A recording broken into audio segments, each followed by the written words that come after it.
eu sou a Natália, eu sou napolitano com o meu pé, e hoje eu vou falar um pouco sobre o livro O Zero e o Infinito, do Arthur Koestler. Eu espero que eu esteja falando certo o nome dele, ou que seja pelo menos parecido com isso, porque como vocês sabem, eu nunca sei falar o nome das pessoas. Enfim, O Zero e o Infinito é um livro bem difícil de comentar e difícil de falar. Eu já fiz um vídeo sobre ele aqui no canal, onde eu falhei miseravelmente na minha missão de comentar sobre ele, porque eu simplesmente não soube o que falar sobre ele e eu percebi isso na hora. Quando eu penso sobre ele, eu sempre penso uma coisa bem fixa e determinada de que é um livro muito bom, muito político, pesado e complexo. Mas ele é complexo de um jeito diferente, porque ele é um livro muito simples, com uma narrativa muito simples, mas ele vai estar sempre dentro da cabeça do Rubachov, não na cabeça do Rubachov, mas comentando. Quem vai contar a história é o Rubachov, que é esse personagem principal. É um homem que é um preso político, ele está ali nessa cela pequena, sozinho o tempo todo. A história vai começar a partir do momento em que ele entra nessa cela e vai comentar com a gente outros momentos que ele também foi preso politicamente, momentos que ele saiu em missão política, que ele saiu do país dele em missão política, que ele saiu andando pelo país dele em missão política. Então, o que acontece na verdade? Vai contar a história do Nikolai Rubachov, que é esse homem, que como eu já falei, que é um preso político, vai acompanhar ele na espera e na execução de 3 interrogatórios que ele tem que passar para decidir se ele é culpado ou inocente de tentar desmembrar o partido e de tentar matar o chefe do partido, o líder do partido, que é o governo vigente do país fictício que ele está. O que acontece? Esse é um livro que é considerado anti-URSS e anti-stalinista.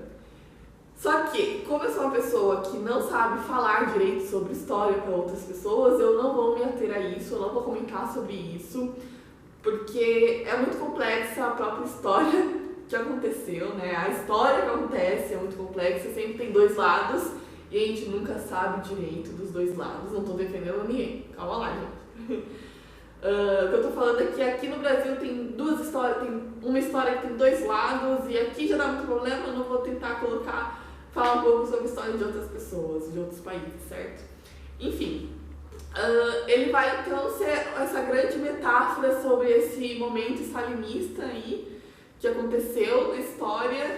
E só que o Rubachov é uma pessoa assim que ele tem o ideal dele, ele ajudou esse partido a chegar ao poder, só que de repente ele perdeu a fé nesse partido, ele perdeu a fé nos ideais desse partido, mesmo ele tendo os mesmos ideais que ele sempre teve, mesmo ele tendo os mesmos ideais que ele tinha quando ele ajudou o partido a chegar no poder. Só que, e nesse momento que ele se encontra, que ele está ali esperando esses 3 interrogatórios, ele percebe que todos os companheiros dele, que também ajudaram ele a colocar o partido no poder, foram um a um perdendo a fé no idealismo, na ideologia que o partido está mostrando. E o grande pecado dele foi ter deixado de falar nós, o partido, e perceber que ele estava sempre falando eu, Rubachov, mesmo que a ideologia fosse a mesma. E é muito bacana perceber como, para os interrogadores dele, ele vai passar por 2 interrogadores diferentes.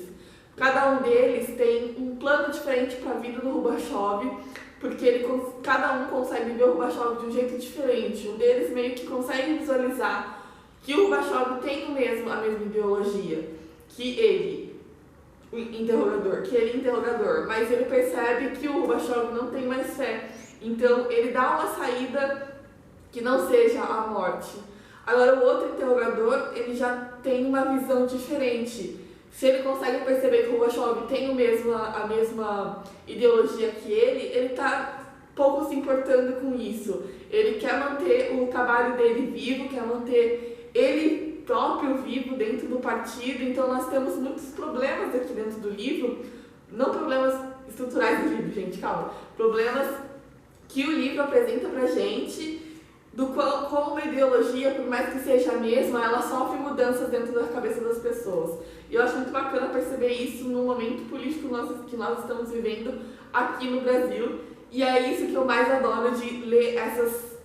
Não distopia, acho que não dá pra chamar isso de distopia, mas eu vou chamar assim erroneamente, só pra vocês terem uma ideia. É muito bacana ler esse tipo de distopia antiga e, digamos assim, estrutural para o que vem hoje em dia, para as novas distopias, como Zero Infinito, 1984, a Revolução dos Bichos, qual é o nome daquele livro? Esqueci o nome do livro, gente, já tem vídeo aqui no canal sobre esse livro. Enfim, é muito bacana ver como esses livros diferentes entre si, mas que têm uma ideia muito parecida, falam com a gente ainda hoje, falam politicamente com a gente ainda hoje. Porque eu li o 1984 há 2 anos atrás, quando estava tendo eleições políticas para presidentes aqui no Brasil, e abriu meus olhos para muita coisa do que estava acontecendo, e ler o Zero Infinito hoje em dia fez muita coisa também na minha percepção política do que está acontecendo hoje no Brasil. E é interessante pensar que o Zero Infinito foi publicado em 1941 e influenciou muito George Orwell, que escreveu A Revolução dos Bichos em 1984, em 45 e 49, respectivamente. Então, assim, uma coisa está sempre interligada à outra e esses livros continuam clássicos porque eles falam com a gente até hoje e é muito bacana lê-los. Enfim, vou parar de falar um pouco sobre eles, senão vocês sabem, eu posso ficar aqui falando pra sempre sobre eles. Não tem bateria na câmera que aguente tudo isso, nem espaço. Enfim, eu espero que você leia, que você goste, que você curta. Conta pra mim se você leu, conta quais outras distopias antigas, novas também que você leu. Se você compara tudo isso, se elas falam com você de um jeito especial. Enfim, é isso. Um beijo pra você. Tchau!